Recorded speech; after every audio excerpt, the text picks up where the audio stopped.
Hello everyone, Glass Half Dead here, and today I'm talking about... this week I'm talking to you about the state of Kill Team.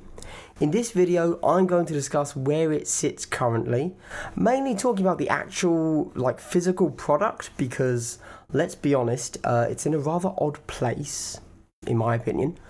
Wednesday, we're going to have my thoughts on the current state of the rules of Kill Team and where I feel they could use a few tweaks, I guess we could call them. And then on Friday, we're going to have my thoughts on what is coming next for Kill Team. But, in a thematic sense, not in a physical release sense like today, kind of. I mean, we'll see what happens, I guess. I don't know. Okay, let's start with the obvious rumour that we've all heard about by now, probably. There has been someone on Reddit and Facebook claiming that Games Workshop told them that the Kill Team starter set is finished. It's done. No longer stocked. And you know what? Checking out all of the regular third-party online websites, they are generally showing as out of stock or, quote, maybe I've put it up on the screen, who knows, no current ETA on restocks. Asking at my local game store, they said that they are only allowed to order a single box in each week until the end of January. Do note, however, that even they don't know what will happen after January. Is it a temporary rationing of the available stock? Or is it a slowdown until they release something else? Also note that it's disappeared from the Games Workshop site as something anyone can order. Now, at this stage, I will point out that they do routinely remove and re-add products. For example, they recently removed Orc Commandos for a few days just before the Orc Codex released. And a few months ago, when I was itching for some Necrons, shall we say, Forgebane was off at the site for 2 days, and then just randomly reappeared. No explanation. I assume their system is somehow linked to their physical storage, but why they sometimes swap things to being out of stock and other times they remove it, I have no idea. I don't think anyone does.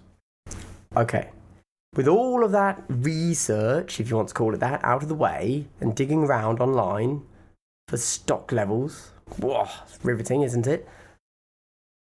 Let's be clear. And I'm giving this proviso here solely for Randall, because he gets very, very into it, I know.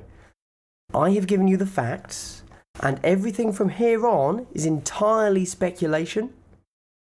Speculation I am making because I think it's fun to talk about exciting new releases with people that are similarly minded to me.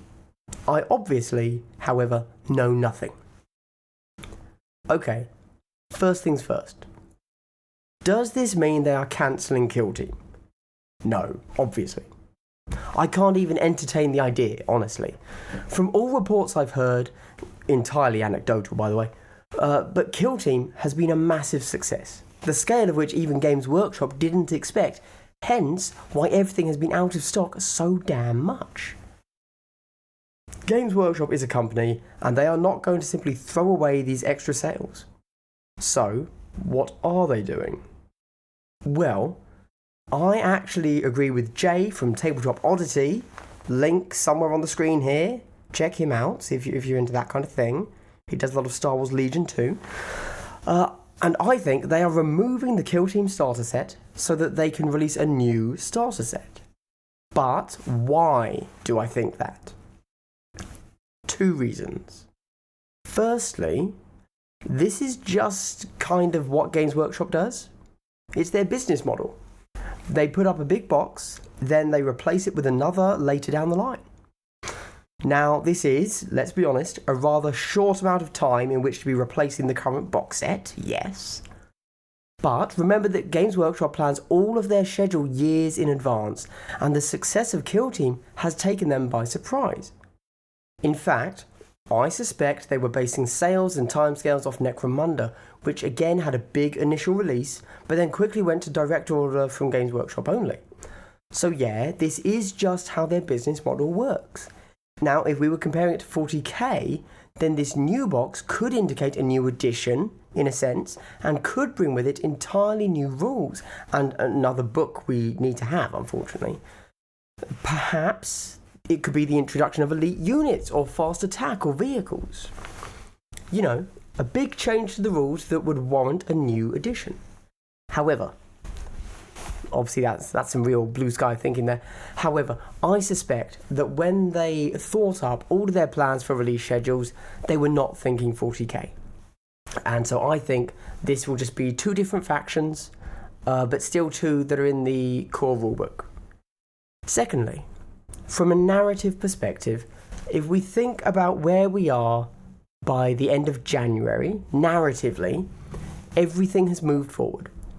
Chaos has invaded Vigilus, so it's a perfect time to release a new starter set that makes more sense for the timeline.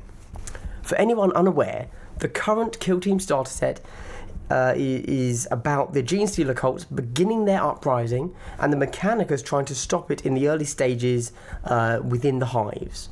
However, when Tooth and Claw released, that was the Genestealer cults coming out in full force.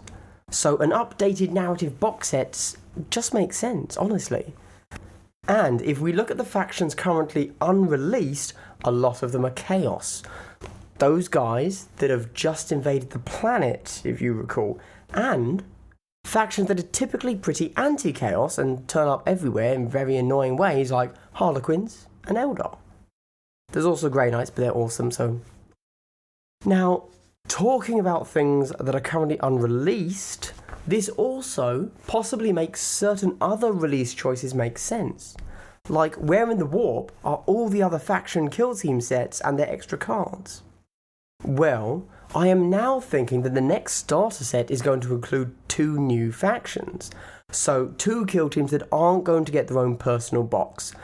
They share it with another faction in the new set, just like Genestealer Cults and Admech did. And that's fine. I have no issues with that. It's almost like Wave 1 was against the Xenos and the planet itself, and Wave 2 is going to be focused against Chaos. If that's the case, then it's actually pretty cool. They're building a narrative into our gameplay. How can anyone not be happy about that?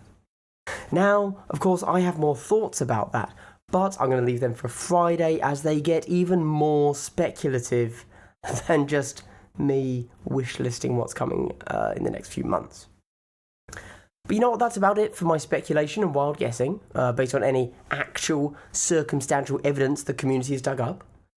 And honestly, I'm excited. I really want to see what comes next, and if there's another box coming out, I'm going to pick it up, obviously. How could I not?